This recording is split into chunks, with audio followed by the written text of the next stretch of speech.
The advice and opinions expressed by the host of Autism Live and her guests are meant solely as suggestion and should not be in any way construed as child-specific advice. Any choices you make in determining your child's treatment are completely at your own discretion.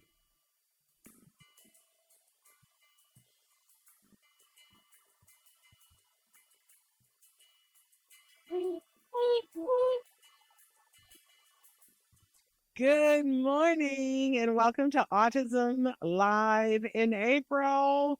I love this month because it's just an excuse for us to talk about all kinds of things that I feel very passionately about. You know, it's the A month. So we're talking about autism. We're talking about being allies. We're talking about taking action.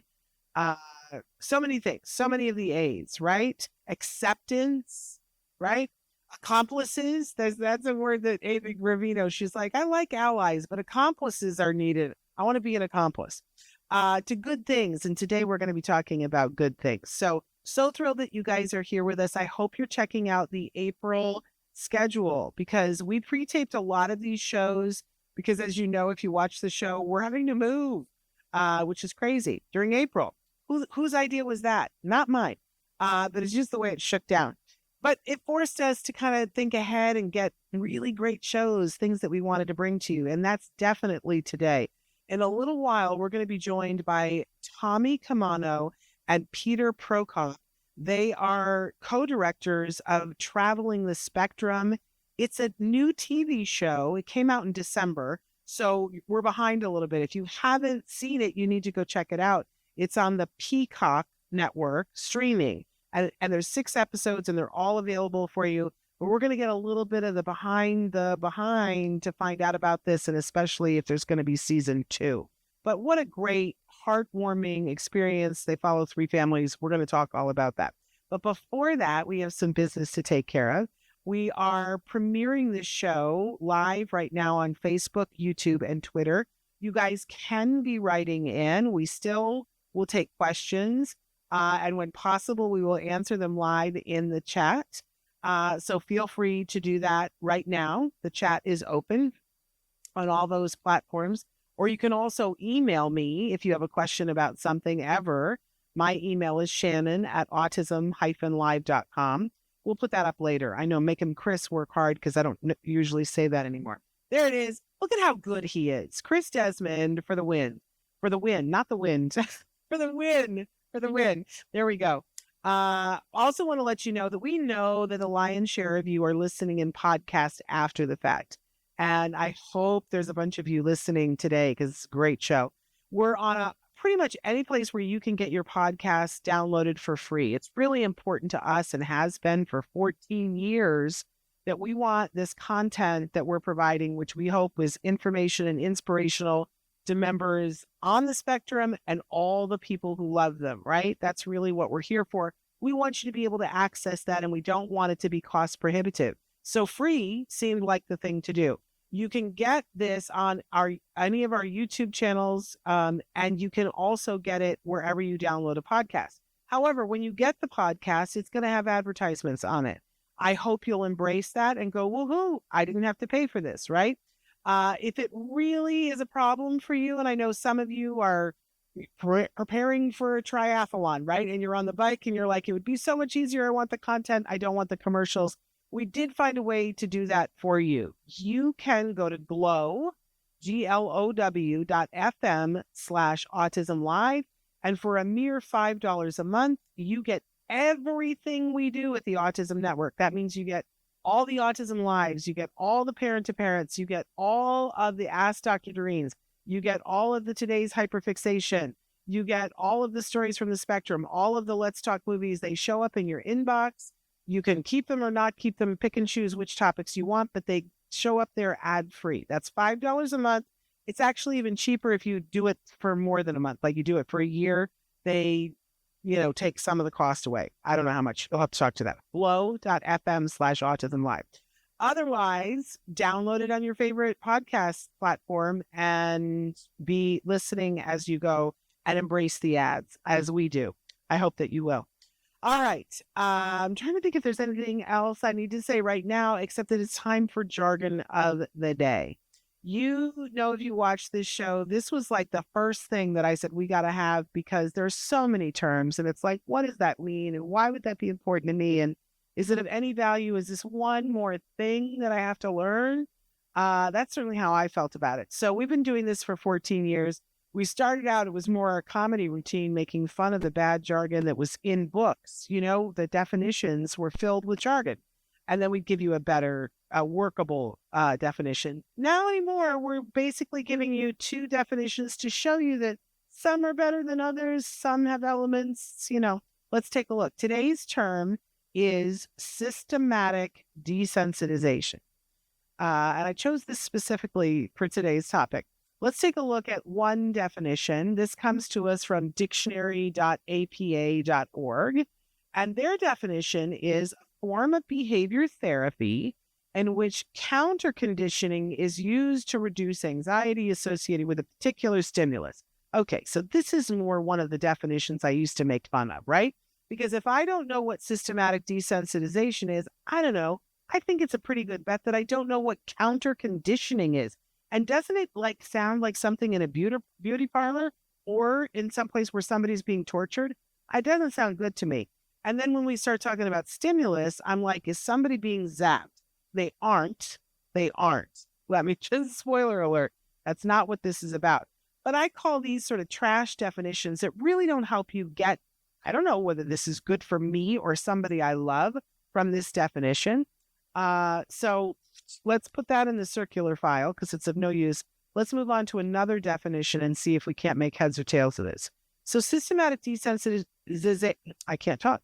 Desensitization is an evidence-based therapy approach that combines relaxation techniques with gradual exposure to help you slowly overcome a phobia.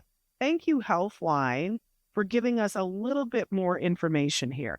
I love that they're telling us it's evidence-based. So they're telling us that this has been shown to work with a wide variety of people, and that it combines relaxation with gradual exposure. Now, that's a little bit of a jargony term, and we're going to talk about that. But I love that it helps you to slowly overcome a phobia. Because we've all seen the person who's like, just throw them in the deep end of the pool and let them panic and let them help themselves to the side of the pool. I guess that's a way of doing some things, but not for our kids on the spectrum. Can we just say that is not, it's literally a term called flooding. When you take something that somebody is afraid of and you force them into it so that they have to overcome it right then, right there. That's called flooding. And the polar opposite of that is systematic desensitization. So a couple of examples here. It could be that if we find something that is really getting in the way of the good stuff, you know what I mean. We've got a kiddo who's amazing and doing amazing things and they like going to school, but every time that school bell rings, it is for us, it's an 11 and it's a lot. It jolts us and we go, oh, right. But for this kiddo, that's a full 20. That thing, and then the recovery from it is not going to be instantaneous, right? And that then they have a hard time getting, and if it happens every hour, how are we making an environment in which they're learning? Now, we can go and petition the school and say, hey, we don't want this bell ringing. Can we make this a little bit, more friendly for somebody who has sensory issues? And maybe we make some headway. However, are we able to do that in this whole world? Are we able to go to the whole world and say, can you not have any loud, sudden noises? I'm going to go to the fire department and say, the next fire that you have and my son is walking down the street, can you not turn on your siren? I'm not going to get anywhere, right? So do we subject this person to staying home and never going out? Because what if there's a loud noise and it creates an environment that isn't kind for them, that isn't kind? Now, you could do the flooding thing, but we would never do that with a person on the spectrum, or we can do systematic desensitization. And systematic desensitization starts with teaching the person relaxation techniques, how to take care of themselves in emergency, how to deal with the feelings that they're having. Now, this is going to look different depending upon the person's age and upon their cognitive understanding of how they feel, right? But you can do this pretty much with anybody.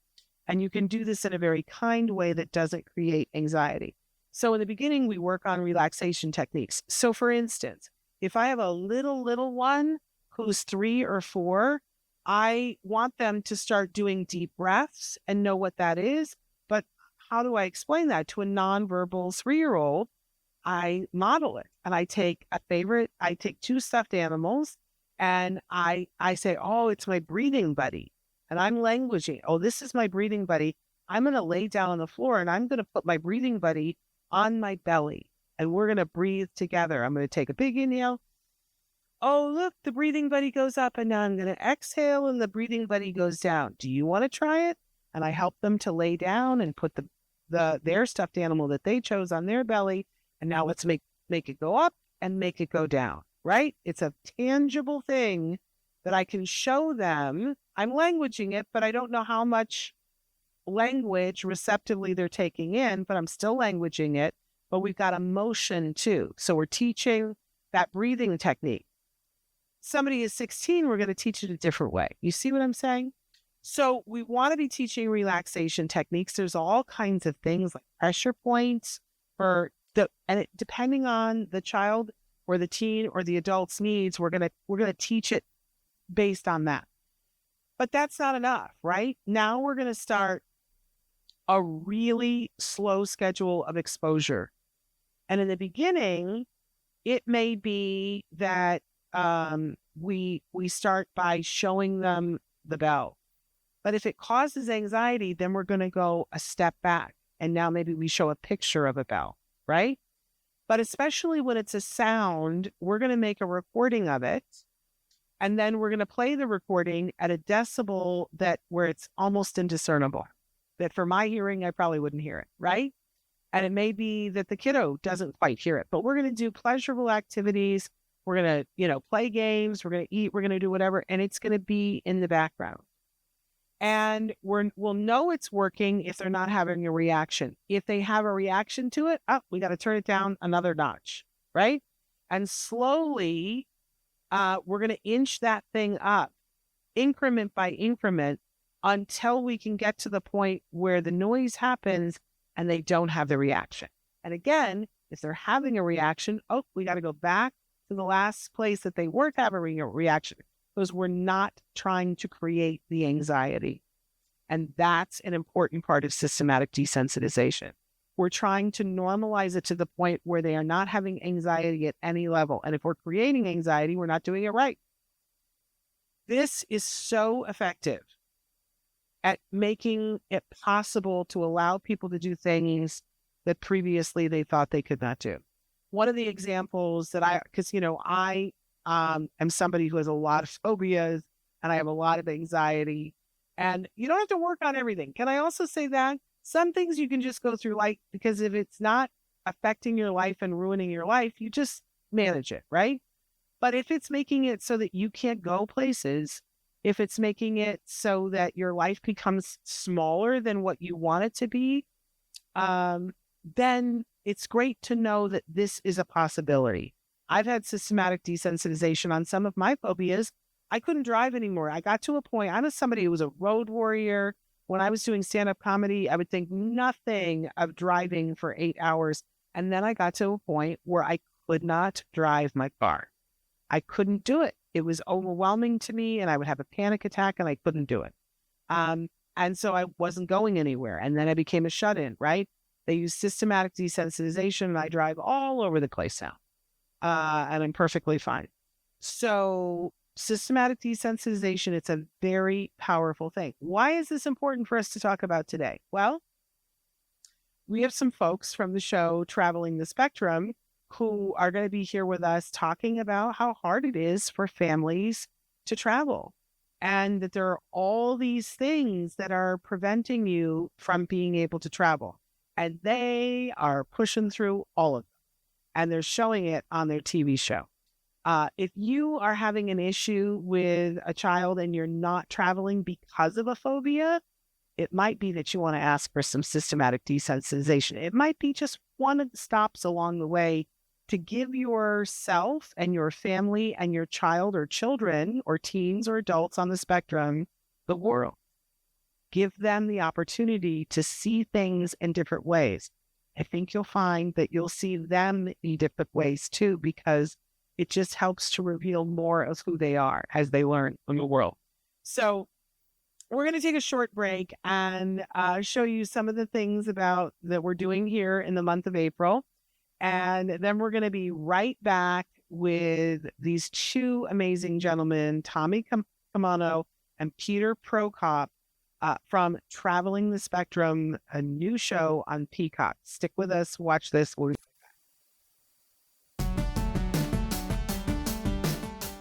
It's that time of year. April has finally arrived. This week we have all new shows.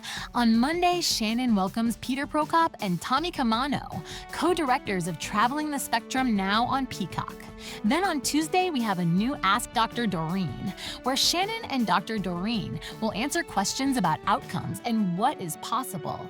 On Wednesday, you won't want to miss a very special episode with a panel discussion on P2 iPublic Health. On Thursdays and Fridays, we are excited to introduce Autism Live in Spanish throughout all of April. Buenos días y bienvenidos a autism-live. Soy Shannon Penrod. This Thursday's show covers how to support a child with ASD when things go bad, and on Fridays, Shannon explains how to get compliance the right way. Join us at 10 a.m. every day throughout April. The Autism Network, providing information and inspiration to families for over 14 years. Welcome back. Boy, do I love April. If nothing else, it's a great excuse for us to bring you amazing people doing amazing things, and that's what we have next. As promised, we are going to be joined right now by Tony Caamano and Peter Prokop. They are the co-directors of Traveling the Spectrum, which is a new TV series that is designed to help families with loved ones on the autism spectrum feel more confident about traveling. The show highlights real families as they embark on sensory-friendly vacations, breaking down barriers and proving that travel can be accessible and enjoyable for everyone. How much do we love that? So for the first time, let's welcome Tommy and Peter to the show. Gentlemen, we're so glad to have you here. Thank you for having us. Pleasure to be here. Glad to be here. This is exciting. You guys have some important statistics before we really even get into the TV show about traveling and folks on the spectrum and their families. Hit us with some statistics. Yeah. So, go ahead, Peter. The idea started with this statistic that 87% of families with a loved one on the autism spectrum do not travel, don't take vacations, for various reasons. And we could talk about all those, the fear of judgment, there's not enough support, but 93% of them said they would consider taking a vacation if there were more sensory-friendly, autism-friendly options available. And so that's how it all started. How can we find a place that is sensory-friendly, that is offering services, and to show the world that it is possible. Well, I love this, but I want to back this up a little bit more. So did you guys know that when you were starting to work on this, or was this news to you as well? This was news to me. I mean, so my younger brother is on the spectrum, and we traveled, growing up, but it doesn't surprise me. I'll say that. The stat doesn't surprise me because it is really hard. And there's a lot of barriers and a lot of fear that goes along with traveling. But once we heard that stat, it really solidified this feeling that something needs to be done about it because everybody deserves to travel. So yes, please. Amen. So was that part of your inspiration, Peter, being a sibling? I don't know if you know, but on the show, we always talk about the fact that siblings are the most amazing people on the face of the earth because they're generally more flexible. They totally get it, and love on their siblings that are on the spectrum and are just in general smarter, nicer people. This is what we say on the show because this is what we have found. I don't have strict data on it, but I believe this to be true. Was that part of your inspiration, though, being a brother? Oh, definitely. Yeah. Yeah. My little brother, Daniel, he's not so little anymore. He's 25 now, but, it's like a cheat code, Shannon, growing up with a brother on the autism spectrum. That's just life. Yeah. There's no barrier. And there's no reason for there to be a barrier is what you realize. Um, his value to me is incalculable. He's just the most wonderful human being, and he makes me want to meet everybody who's on the spectrum because they are all so unique and interesting and lovable. But when I heard this stat, I said, I really need to be a part of this project because I want to share. I want to share that love, and I want to give people a glimpse into the life of an autism family or an individual on the spectrum so that they can see sort of what they deal with on a daily basis. Well, we're only a few minutes into the interview, and you're already making me reach for the tissues, Peter. Let's slow down. Don't get me all weepy. Tommy, talk to me a little bit about, for you, how did this start and what was your inspiration? Yeah, this is something, years ago, I was an art teacher. At the time, they were calling it a alternative school. And, I had a classroom filled with children with autism, and I was just absolutely fascinated by the way their minds worked. And, I was just fascinated by it. And that kind of, for me there was one boy in particular, Anthony, that I just absolutely fell in love with, and, just loved listening to him and hearing what he had to say. And just the way his brain worked was fascinating to me. So that for me was kind of when this opportunity came up, I jumped on it for that. My wife is also a PCBA and an LPC. So every night at the dinner table, this is, common talk that she's talking about her day and what happens there. So that's really for me where the interest came in this project. Amazing. So we've got an art teacher and a sibling, creative people who like to tell stories. You guys are also part of something called the workshop, which tell us a little bit about that, what the workshop is and what you guys do. Yeah, the workshop is a full service production company we specialize in documentary series. So, our origins began in sports, and through sports, we were able to get into some other rooms, and it's really become, documentary series is really what we do. And, we're fascinated by the process and feel very blessed that we get to spend time with people that are, very passionate and almost obsessive about what they do. That's a really nice space to be in. And this project proves to be the same for us. And it's a good time to be making documentary series. Like, I don't know, has there ever been a time that has been better with streaming services? This series is streaming on Peacock. And if you guys have Peacock, you can watch it right now. The series is out. It came out in December, and you'll want to check it out. We're going to talk more about it. But I feel like it's a good time for documentary makers. Do you feel that way too? Yeah, absolutely. I think, 25 years ago when I started, it was very difficult to have a documentary series. And now we may be oversaturated with documentary series, but we'll take it. Nah, we're all loving it. We're all watching them. So it's perfectly okay. So how did this project come to you? How did this happen? Yeah, so the creator of the series is named Stuart Butler, and he lives in Myrtle Beach and works in tourism there. And when he heard this stat, that went along with, he had already been doing work there in Myrtle Beach to make it a more welcoming place. And Myrtle Beach works with the Chamber of Commerce and an organization called Champion Autism Network that works with all of the businesses there, or a lot of the businesses there, to train frontline workers, to ask restaurants to open up a quiet room, to have a sort of escape valve, all these sort of things that maybe seem like a small accommodation, but can make a really big difference for a family that's there vacationing. So Stuart came up with the idea, and we had done some work with him in the past. So he reached out to the workshop, and it just so happened that Tommy and I said, hey, we have experience with this and would jump at the chance to work on it. And the magic happened. I love this. And I see that a big driving force recently has been tourism in cities, where the city goes, why don't we make this a city big project that we're all going to work on this, and this is a group of people we'd like to attract because we're going to do this and we're going to do this better. So yay, Myrtle Beach. That I didn't know this before you guys did the show, that Myrtle Beach, now I want to go to Myrtle Beach. Funny, right? It wasn't on my vacation list before, but it is now.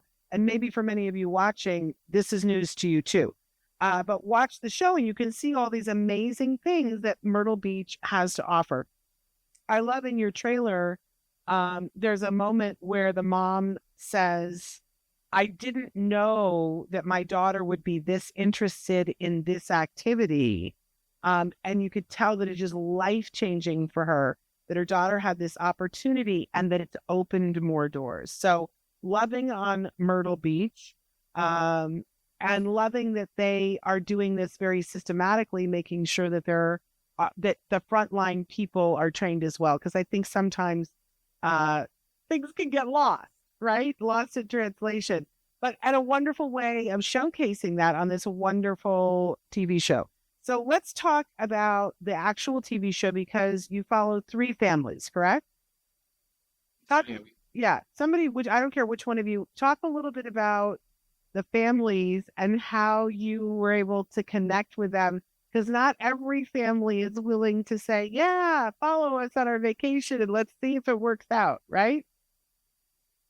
Yeah, I mean, it was an amazing process, finding these 3 families. And, we just fell in love with all 3 of the families. And, we have a family from Cleveland, Detroit, and then also Texas. So from all over the country, they made the trip into Myrtle Beach. And, working with them was just absolutely phenomenal. And, hats off to them for being willing to allow a camera crew to come into the home and be vulnerable and allow us to follow them in a very stressful time. I mean, going on a vacation with children is very, very stressful. You have all the things that make it stressful are still there. And then, throw autism into that equation as well. And then even more than that is throw a film crew into that equation. So these brave souls allowed us to follow them and see what their experience was like going to Myrtle Beach on a vacation. And I'm going to throw one more thing in there as a parent, the fear, because we, as parents, we're constantly trying to, right or wrong, we're trying to control variables for our kids.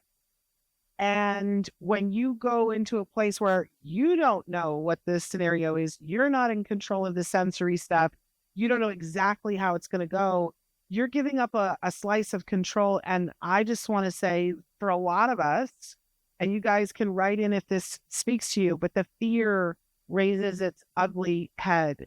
And when my son was little, even going to the movie theater, I was afraid. What if he has a meltdown? What if I don't know what to do? What if?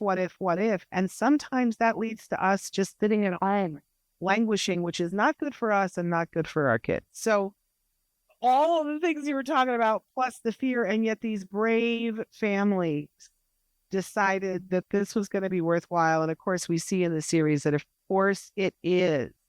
As you were saying, Peter, everybody deserves a break. Everybody deserves to see him and be amazed by things in the world that you didn't know. Okay, so we know where the families came from, but all 3 of the kiddos on the spectrum are vastly different. Maybe talk a little bit about that.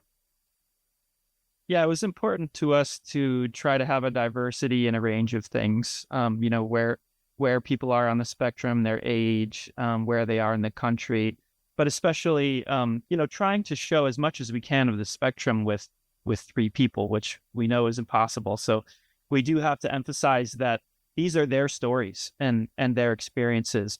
And it's our hope that everybody can see a bit of themselves in them. You know, we have the brother duo, we have the traditional Midwest family, two families.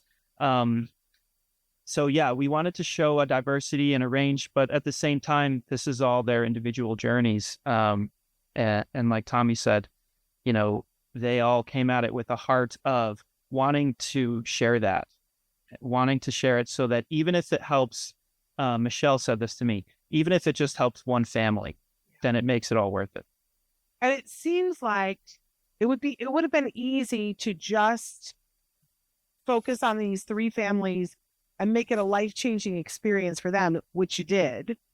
But there is this bigger message about sending a message to everybody watching. What do you hope families take away from this? You know, my hope, you know, we have families that are kind of debating whether or not to do this vacation. And like we said, there's fear, and you know, not enough resources. There's the financial restraint that comes with this as well. So my goal was always to inspire them to give it a shot, to try. Because, you know, that first step is always the most difficult step for whatever we're talking about. That first step is always the most difficult. So by showing the joy and how positive these three families were, my goal and our goal for the series was to inspire others to give it a shot. That's amazing. And of course, you were in Myrtle Beach, and they really have been at the forefront of making themselves an accessible place for families to go. What did you guys see while you were filming, and some that actually made it into the show that you were like, wow, this really makes a difference, and it would not be hard for other destinations to adopt? What kind of things did you see that you went, wow, this was amazing for this family? Yeah. I was surprised by the simplicity of some of the things that make a difference. You know, opening a little bit early, turning the music down, turning the lights up, just having a willingness to make those changes when a family comes up to you and says, hey, my son or my daughter or me, myself, am getting really overstimulated. It would help me if you turn the lights up a little bit or turn the music down a little bit. And even going a step further to set aside a time, which a lot of places in Myrtle Beach have done, to say, this is our sensory friendly day, where you can, you know, experience what everybody else gets to experience, but in a little more sensory friendly environment. That is a big thing. I would say maybe even a bigger thing is Myrtle Beach in general is very accepting. And a lot of the families that we talk to, they know what they're going to have to deal with. You know, when they go to a restaurant, there's probably going to be a meltdown. If I go to the zoo, there's definitely going to be a meltdown, right? But to be in a place where you don't feel like you're being watched, where people come up to lend you a hand instead of judging and saying, oh, what a brat that child is. That is the feeling in Myrtle Beach, is that people are there to help you and not to judge you. And I think that makes maybe the biggest difference of all. Yeah. I mean, in some cases, I'll bet that even prevents the meltdown from happening, right? If you're doing all those things. What do you want to... Yeah, there was something else we saw that was, you know, just happened organically. And I think this happens because the amount of, you know, a greater number of people that have experience with are there at the same place. And we had an incident of elopement. You know, now if we're somewhere that has limited experience with autism, that's a very different situation than a location that has many families that are familiar with it. You know, so the ability to have another family jump in and prevent that elopement was something that we saw, and that just happened organically. And that's simply because there was a larger population there. So that idea of safety in numbers definitely, you know, I personally saw that while we were filming. That's amazing. That wouldn't even have occurred to me. But I always say in April, we, you know, go to events because you'll see people who are facing a lot of the same challenges that and there's something that's amazing about that and normalizing about that. And to get to the point where you have a city where people are trained, they know how to be kind and accepting and non-judgmental, but also to be surrounded with other families who get it. It's a powerful thing. That's a powerful thing. We're sending a big hug to Myrtle Beach for making that happen. I'd love to know from both of you, whether it's a part of the show or it was something while you were filming, what was your favorite moment? Oh, that's a tough one, Peter. I'll let you go. Up to choose. So that there's two brothers in the series that speak to me a lot because I saw myself and my relationship with my brother in them a lot.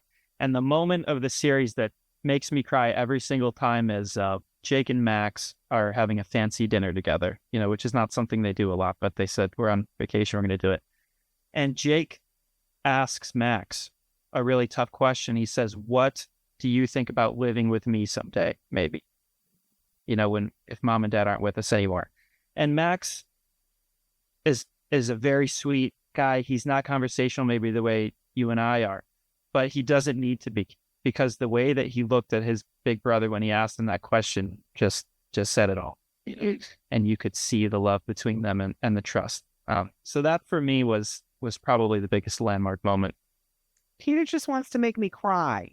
That's what's up with that, Peter? That's amazing to show a moment like that. Tommy, I can't wait to hear what your favorite moment or story is. There were so many. And I think for me, the experience of working with all three of the families was perfect. It was perfection. This is why we get into documentary filmmaking, is for moments and experiences and opportunity like this. The Hill family, we took them on a sailboat ride, and just everything that happened during that sailboat ride was lined up perfectly. There were really no incidents. The sun was perfect. We had a nice cloud cover that made everything very easy and delicate. And we just sat there for moments with the family on the front of the sailboat in quiet, seeing marshes to the right and to the left as we just slowly sail through it. And knowing that this was the first time they've ever been on a sailboat, and just having that shared experience for me was, something I always remember.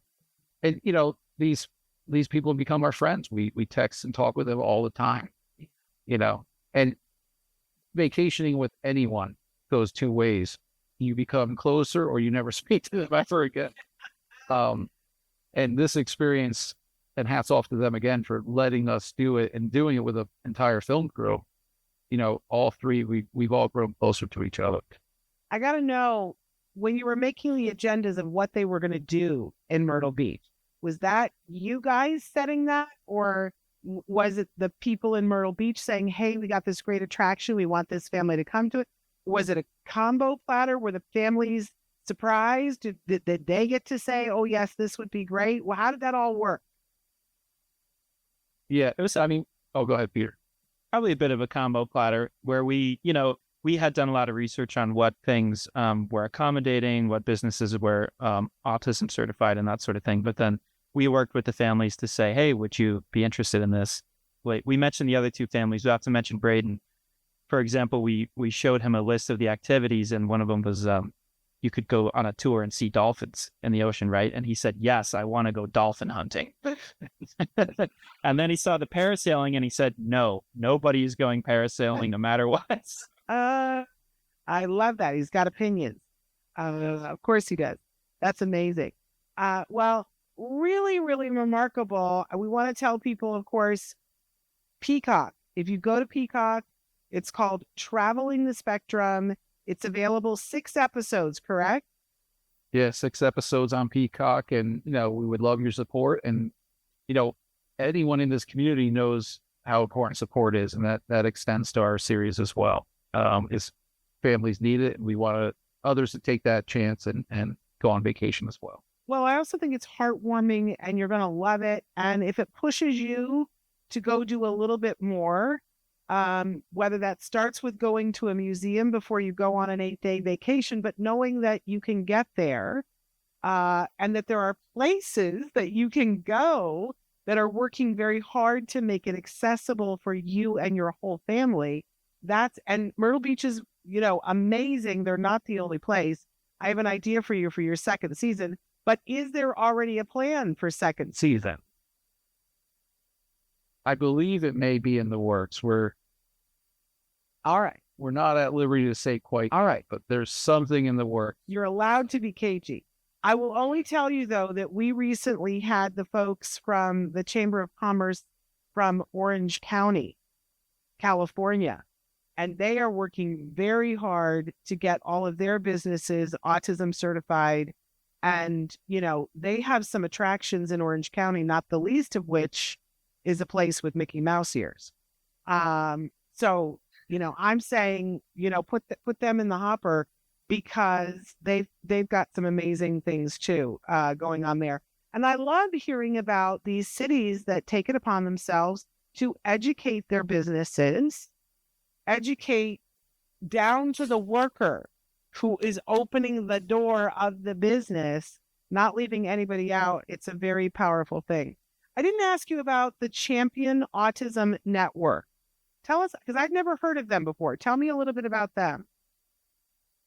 Yeah, Champion Autism Network was founded by Becky Large. She's an autism mom and originally from New Jersey, but came to Myrtle Beach. And she felt that there was sometimes more support for the individual with autism, but not so much for the family. And so that was what inspired her, was to found an organization that would support the whole family. And she has started a lot of trainings and that sort of thing to help businesses get on board and think about what they might be able to do better to better accommodate families. Well, what a great deal she has accomplished. So back to, if people are going to be watching and supporting, because when you think about it, you guys, what a wonderful thing. We've all been talking about how we vote with our dollars, and you vote with your viewership too. If a bunch of you go and watch this show on Peacock, it's going to make it easier for them to do a season 2. If you take to your social media and you talk about what you saw and how inspirational it was and how inclusive it was, then more people go and watch, which makes it easier for them to do season 2. Because we want a season 2, don't we? Sure do. Absolutely. Absolutely. So you guys can also visit travelingthespectrumshow.com. But if you're interested in knowing about the workshop, they can go to www.theworkshop.tv. Anything else that we want to, what did I leave out? I feel like I left something out. I think you got it all. Yeah, you'll be able to find everything at the website, travelingthespectrumshow.com. There's an Instagram page you can follow there for some behind the scenes and updates. And if you have Peacock, just type in Traveling the Spectrum and we'll pop up. There we go. Leave it on repeat for us. There we go. And you guys, you mentioned that you've kept in touch with the families. How long ago did you film this? It has to have been a while ago. Yeah, we filmed this. It was 2 summers ago. Okay. That we filmed it. So, we have kept in contact and spent time with them as well. So have things changed for these families in terms of how they view the world and taking part in things outside their home? Do you see substantive changes for them? Yeah, I have. As a matter of fact, I was just with the Tilk brothers this past weekend, and they have a pretty amazing international trip that they're planning, and they did give credit to Myrtle Beach and their first solo vacation together for giving them the courage to try this international trip. So, I'm very excited and very proud to be part of something that could give that opportunity to these amazing people. Never know. Next, we're going to see them on The Amazing Race. Possibly. Right? And wouldn't that be fun? Knowing that you guys started that and got that ball rolling. Do we have any other update on the other 2 families? And if it's not okay to share, then just tell me. Yeah, I think the Hill family probably articulated most strongly that they felt they were sort of in their comfort zone. They were a bit afraid to leave their house, to be honest. And after the trip, they've realized the danger of that and found a new desire to, they have 3 children, to give them all new experiences and help them expand their world. And Miko, I don't know that we can take credit, but Miko was nonverbal when we went on the trip, mostly, but her vocabulary is starting to explode big time. Yeah. Pretty heartwarming to see that. I absolutely love that. Well, I think it's remarkable what you guys are doing. I'm hoping and pulling for you guys for season 2. I hope that our audience will show you some love to help you to get there as well. Remember, you guys, sharing is caring, so share it around. And I can't wait to hear where you're going for season 2, when you can tell. Again, I want to say the websites, go to Peacock to watch it. But if you don't have Peacock and you're deciding whether to get Peacock, it's a good reason to get Peacock. Visit travelingthespectrumshow.com. And you can also check these gentlemen out at www.theworkshop.tv. Tommy and Peter, thank you so much for taking the time to be with us in this very busy month. We appreciate what you're doing and can't wait to see more. Thank you so much. Yeah, appreciate it. Thank you. All right. Thank you. You guys, if you have not checked out our calendar for April, it's off the chain, as they say. Make sure that you take a look at all the shows when they're premiering, and make sure that you like, share, subscribe, review, do all the things so that more people can find us. Because as it says, we want you to watch, share, learn, and live. So we will be back. Don't forget to check out on Thursday and Friday all of the shows that we have done redone in Espanol. Check those out. Give them some love for the whole month of April. New programming only in Spanish on Thursday and Friday. Thanks to Chris Desmond, who is a wizard. We're so thrilled about that. I will be back with you next, and we'll have another amazing show for you. Until then, give your kiddos a hug from me and one for you too. Bye-bye for now.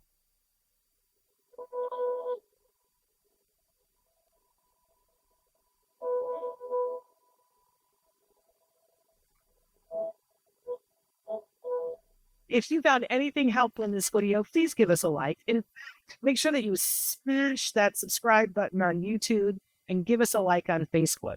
You can also follow us on Twitter and on Instagram for important updates. And please download our free podcast wherever you get your podcasts. Thank you so much. See you next